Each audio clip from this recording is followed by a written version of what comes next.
para, mais uma vez, a Conep estar aqui presente nesse evento. Agradecemos à Câmara de Comércio Brasil-Canadá também por nos acolher, né? E esse evento, o Moisés me viu chegando, falou, você já é sócio, né? E realmente a Conep agradece a oportunidade de estar presente, de trazer o seu trabalho, e nós temos a chance de interagir. Isso realmente é muito importante, porque, na verdade, o nosso objetivo final é exatamente o mesmo, né? É produzir ciência que traga benefício à humanidade. No fim, é isso que todos nós queremos, né? E é interessante a presença da Conep, e eu tenho que parabenizar esse evento. Esse evento, basicamente, a Conep sempre manda, ou eu ou o Jorge Venâncio nos últimos anos, não é isso, Moisés? E é um tanto proposital. Proposital no sentido que este evento tem uma característica muito particular. Ele é de grande interatividade, é de players muito atuantes em relação à pesquisa, e ele é muito dinâmico, é muito evolutivo, né? Então, o Monte comentou aqui, o João talvez fale algumas coisas aí relacionadas à Conep, isso eu já falei há 2 anos. Né? Então, essa característica de evolução é realmente muito marcante nesse evento. Quando você puder me passar o próximo slide. Obviamente, existem já muito bem determinados os players relacionados à pesquisa, né? Então, a gente viu aqui, né, que, dentro desses players, um dos players é a questão da análise ética, né? Não vamos perder nosso tempo justificando a necessidade de análise ética. Isso já é conhecido de todos nós. E, no Brasil, quem regula a questão da análise ética é o sistema CEP-CONEP. Qual é a missão do sistema CEP-CONEP? A missão do sistema CEP-CONEP não é ser chata, não é atrapalhar o investigador, não é ter birra com o patrocinador, não é olhar torto para estudo internacional. Nada disso. A nossa missão é proteger o participante de pesquisa. É só isso que interessa a CONEP. E quando a gente fala aqui, então, pode passar o próximo, de produção e de resultados, né? A gente está vivendo um mundo hoje que a gente se preocupava em fazer. Aí a gente passou a se preocupar em fazer bem feito. E hoje a gente se preocupa em fazer bem feito e ter bons resultados. No fim, é isso que você faz no seu serviço, não é? O que é uma acreditação, na verdade? É fazer bem feito e eu saber o resultado daquilo que eu estou fazendo. Né? E pesquisa também é igualzinho, é a maturidade da pesquisa. Então, para eu ter um bom resultado, como nós comentamos, tem diferentes players. Então, muitas vezes é lógico, isso aqui é uma corrente. Se algum dos dentes dessa engrenagem falhar, tudo falha junto. Então, não adianta o sistema CEP-CONEP evoluir, se o meu pesquisador, se o meu centro de pesquisa também não faz a sua lição de casa. Não adianta o investigador e o centro de pesquisa fazer lição de casa, a CONEP se esforçar, se a Anvisa está sem recurso. E por aí vai embora. Então, na verdade, isso tem que ser uma engrenagem, e por isso que a riqueza desse evento é realmente chamar todos esses players para a mesma mesa e para conversar. Mas dentro daquilo que nós temos hoje no Brasil de tramitação de projetos de pesquisa que envolvam seres humanos, lembrar que todos esses players têm a sua função, o seu papel, e no caso do processo de análise ética, que é a responsabilidade, o que nós chamamos de sistema CEP-CONEP, é essa missão de proteger o participante de pesquisa. Pode passar o próximo. O nosso sistema ele é bem interessante, ele é imenso, ele é enorme. Mas ele tem algumas características bem fundamentais desde a sua criação, né? O primeiro dele que ele é um sistema democrático. Democrático no sentido que ele é controlado por resoluções, e essas resoluções, no momento, vêm de Conselho Nacional de Saúde, ou seja, existe a participação e a influência da comunidade que norteia todo esse trabalho. E ele é capilarizado, né? Então, vocês veem aqui que, na verdade, o controle ético ele é basicamente local, a despeito de existir uma instância reguladora nacional é a nível dos chamados comitês de ética. Mas que envolvido em todo esse network tem o pesquisador, patrocinador, centros de pesquisa clínica e instituições financiadoras. O próximo. Hoje, o sistema CEAP-CONEP ele é grande, ele é pesado. Né? Eu brinco que existe um avatar desse sistema, que é a chamada Plataforma Brasil. Né? Plataforma Brasil, na verdade, é simplesmente algo meramente operacional, onde acontece tudo, mas ele personifica o sistema. Então, se eu contar o que acontece com a Plataforma Brasil, de certa forma, eu estou trazendo o que está acontecendo com o sistema. Né? Então, vocês veem que o sistema ele é grande. Atualmente, nós temos no sistema cadastrado mais de 600 mil usuários. E a gente brinca, né, que se a Plataforma Brasil pudesse ser vendida, o Google comprava fácil, porque eu tenho mais de meio de milhão de acessos mês na Plataforma Brasil. Então, sim, temos, felizmente, Monte, muita gente, muitos players mexendo com pesquisa no Brasil. Próximo. E aquilo que eu comentei, que o sistema, na verdade, ele é descentralizado. Né? Então, para você ter uma ideia, nós temos hoje no Brasil mais de 800 comitês de ética em pesquisa. E a imensa maioria dos projetos de pesquisa tem a sua análise determinativa no próprio comitê de ética. 98%. 98% dos projetos de pesquisa são resolvidos do ponto de vista de análise ética no comitê de ética local, 800, Brasil inteiro. Lógico que existe uma concentração nos locais de maior produção científica, isso era esperado, mas vocês podem ver que todas as regiões do Brasil têm seu comitê de ética em pesquisa. O próximo. Em 2017, ano passado, por coincidência, eu vim aqui. Fui convidado pelo Moisés e a apresentação do ano passado, Realidade e Desafios do Sistema CEP-CONEP. Então, como eu comentei, uma das características desse evento é ele ser tão dinâmico, ser tão evolutivo. Né?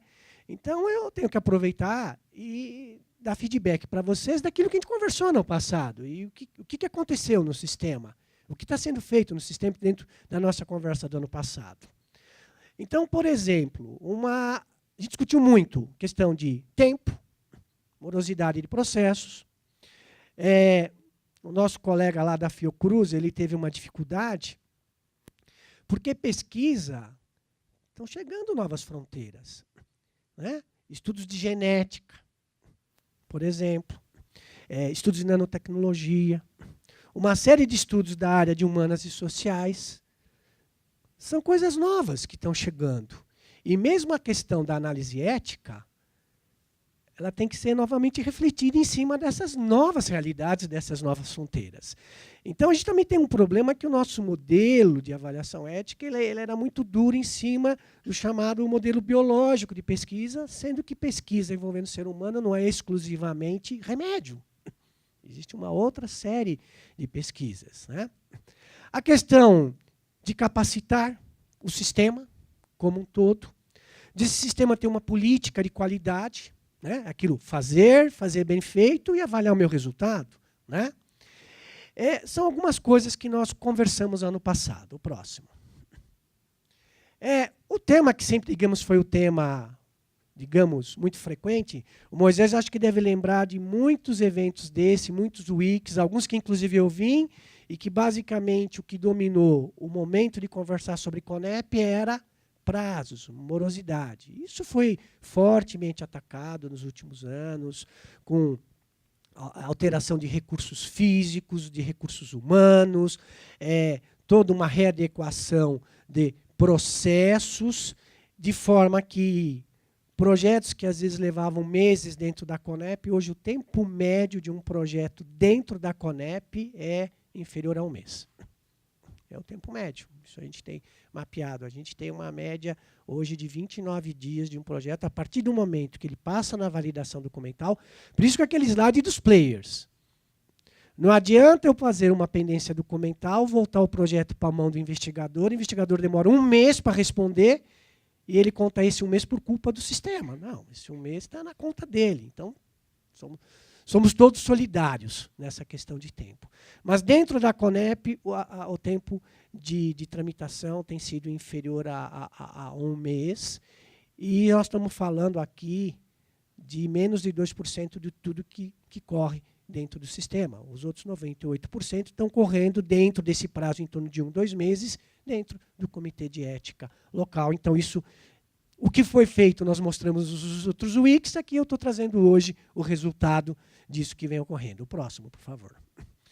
Mas a gente está feliz com isso? Podemos estar felizes e contentes. É um resultado muito bom, mas nós vamos, obviamente, querer mais. E, por conta disso, nos últimos anos, dentro da CONEP, foram criados vários grupos de trabalho e a gente vem tendo mudanças, alterações em processos baseados no trabalho desses grupos, né? Então, a gente pode dizer que, além de as resoluções já das conhecidas de vocês, que são básicas, a gente pode destacar, nos últimos 2 anos, uma resolução específica para pesquisas na área de humanas e sociais, que era uma demanda muito forte. A resolução de acreditação de comitês de ética em pesquisa, que eu vou comentar um pouquinho. A resolução de doenças ultra raras, que a gente vai ter oportunidade de comentar um pouquinho. A nossa resolução mais recente, que são de pesquisas de interesse estratégico do SUS. E a gente tem uma série de novidades que estão aí no forno e que em breve devem estar saindo, relacionada à representação de usuários, população indígena, a própria forma de tramitação dos projetos de pesquisa no sistema brasileiro. O próximo. Talvez uma das novidades mais importantes que a gente imagina que ano que vem esteja acontecendo é a gente mudar a forma de tramitação dos projetos de pesquisa. Hoje, a gente basicamente trata todos os projetos de pesquisa, eu não vou falar com a palavra severidade, porque severidade, no sentido de proteger um participante de pesquisa, a gente vai ter em todos os projetos de pesquisa. Mas se gasta muita energia, muito recurso para projetos de complexidades completamente distintas. E isso não parece ser muito lógico.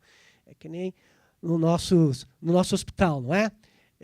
O recurso e energia que eu gasto num paciente com perfil de enfermaria tem que ser diferente do paciente que está numa unidade crítica. E para os projetos de pesquisa, isso deve se aplicar também. Então, tem um grupo de trabalho chamado Grupo de Tipificação de Pesquisa. E, com isso, a gente está querendo classificar todos os projetos de pesquisa em termos de complexidade. Isso daqui, digamos assim, é a proposta que está em desenvolvimento. E, de uma forma bem simplista, eu vou ver projetos que envolvam seres humanos e vou verificar se eles levam à intervenção ou não no corpo. Existe todo o conceito do que é intervenção. Então, vamos dar um exemplo. Um estudo retrospectivo, um estudo de banco de dados. Não há intervenção direta no corpo. Né? E separo inicialmente daqueles que têm o que eu chamo de intervenção no corpo, ou seja, há algum tipo de invasão na integridade do corpo. Né? Mesmo esses que têm ou não intervenção, eu posso dividi-los em outras características.